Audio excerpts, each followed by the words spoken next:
দৃঢ়তার সাথে বিশ্বাস করি বর্তমান অন্তর্বর্তীকালীন প্রধান ডক্টর মোহাম্মদ ইউনূস সাহেব বলেছেন সে একটা ইতিহাসের শ্রেষ্ঠ নির্বাচন এবার করাবেন এবং আমরা আশা করি তার ওয়াদা মতন সে সুন্দর একটি লিভিং প্লেইং ফিল্ড থাকবে।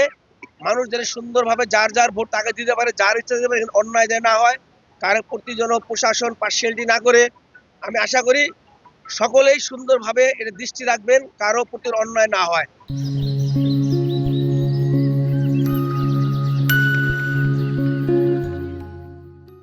অন্যায় হলে এটা বিশৃঙ্খলা হবে, এটা সারা বাংলাদেশের মানুষ জানবে।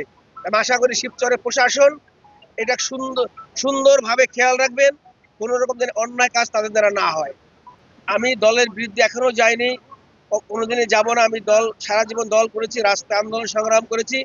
দল আমাকে নমিনেশন দিয়েছেন, দল আবার যে কোনো কারণে প্রত্যাখ্যান উঠিয়ে নিয়েছেন। দল যে সামনে দিবেন না সেটা সামনে দেওয়ার সুযোগ আছে। আপনারা জানেন 20 তারিখে পর্যন্ত সময় আছে। আমি দেখি আবার আমার জমা দেওয়ার জন্য আমাকে স্বতন্ত্র জমা দিতে হবে। দল চাইলে যে কোনো মাত্র আমাকে আবার ফেরত দিতে পারেন। ধন্যবাদ। এত পরে অল্প আজকে বলতে পারি শিবচর, আমি জানি শিবচর মানুষ আমাকে ভালোবাসে, আমি শিবচর মানুষকে ভালোবাসি। শিবচরে আমি একটা আইনের শাসন কায়েম করব, আল্লাহ যদি আমাকে সুযোগ দেয়। আমি শিবচরের সুস্বাস্থ্য ব্যবস্থা করব, শিবচরের আমি সুশিক্ষার ব্যবস্থা করব। শিবচরের মানুষ যেন মিলেমিশে থাকতে পারে, কোনো প্রতিহিংসামূলক কাজ থেকে আমি বিরত রাখবো এবং কোনো মাদকের ব্যবসা শিবচরে হতে দেব না, চাঁদাবাজি হতে দেব না, সন্ত্রাসবাদ শিবচরে রাখবো না। এটা আমার প্রতিশ্রুতি। আমি চাই সকলে আমরা মিলেমিশে একসাথে থাকবো।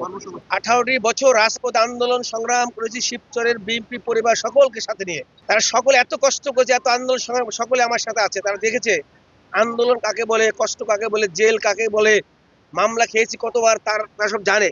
তারা সবাই দলকে ভালোবাসে, সাথে আমাকেও ভালোবাসে, কারণ আমি দলের একজন। আমি জানি 13টি বছর দলের সভাপতি আমি শিবচরে ছিলাম। গত 3 মাসে নতুন কমিটি হয়েছে, বাট আমরা সবাই দলের সাথে আছি, থাকবো। এখানে নির্বাচন দল আমাকে নমিনেশন দিয়েছে, দল আমাকে প্রুভ করেছে যে আমি বিএনপির একজন নেতা, বিএনপি করি, এই প্রমাণ দলই আমাকে দিয়েছে। ধন্যবাদ আপনাদের সকলকে।